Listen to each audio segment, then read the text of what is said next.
ஆண்டாள் திருவடிகளே சரணம். இன்று திருப்பாவை 9ஆம் பாசுரம். தூமணி மாடத்து சுற்றும் விளக்கேறிய தூமணி மாடத்து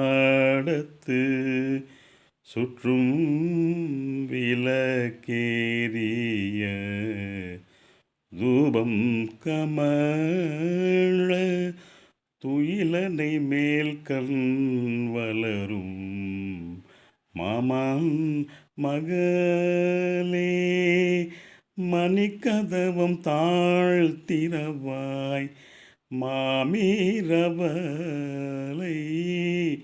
எழுப்பீரோ மகள்தான் ஊமையோ அன்றி செவிடோ அனந்தலோ ஏமப்பெருந்துயில் மந்திரப்பட்டாலோ மாமாயன் மாதவன் வைகுந்தனில்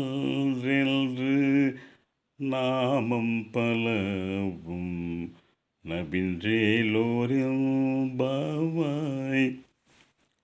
தூமணி மாடத்து தூய்மையான மணிகள் பொருந்திய அந்த மாடத்தை சுற்றிலும் விளக்கிருந்து கொண்டிருக்கின்றது. தூமணி மாடத்து சுற்றும் விளக்கெரிய தூபங்கள் கமழ்கின்றது. நறுமணை புகைகள், இந்த சாம்பிராணி, ஊதுபத்தி போன்றவைகள்லாம் அங்கே கமழ்ந்து கொண்டிருக்கின்றது. ஆக தூபம் கமல துயிலனை மேல் கண் வளரும், துயிலனை மேல் கண் வளருகின்ற மாமன் மகளே, என்னுடைய மாமன் மகளே, இத்தனை நாட்கள், இந்த 3 நாட்களாக தன்னுடைய தோழிகளெல்லாம் அழைத்து கொண்டு வருகின்றாள். இப்பொழுது தன்னுடைய மாமன் வீட்டுக்கு போகின்றாள். அதன் முன்னே நின்று பாடுகின்றாள், அவளை அழைக்கின்றாள். மாமன் மகளே மணிக்கதவம் தாழ்த்திரவாய், உன்னுடைய மணிக்கதவு, உங்கள் இல்லத்து மணிக்கதவை தாழ்த்திரவாய்.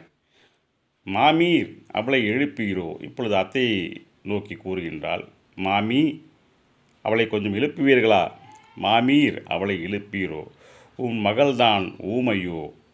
அவள் என்ன ஊமையா? நாங்கள் இவ்வளவு நேரம் இங்கே நாராயணன் புகழை பாடிக்கொண்டிருக்கின்றோம், அந்த நாமங்களை சொல்லி கொண்டிருக்கின்றோம். கேட்கின்றாளா இல்லையா? கேட்காதது போல் நடிக்கின்றாளா? செவிடோ ஊமையோ? அதற்கு பதிலும் சொல்லவில்லை. செவிடோ அதற்கு கேட்காதது போல் உறங்கிக் கொண்டிருக்கின்றாள்.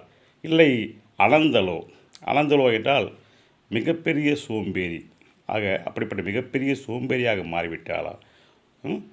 ஆக இந்த தூமணி மாடத்திலே இருக்கக்கூடிய அந்த விளக்கெரியக்கூடிய அந்த வீட்டிலே அங்கே உறங்கிக் கொண்டிருக்கிறார் மாமாயன் மாதவன் வைகுந்தன்.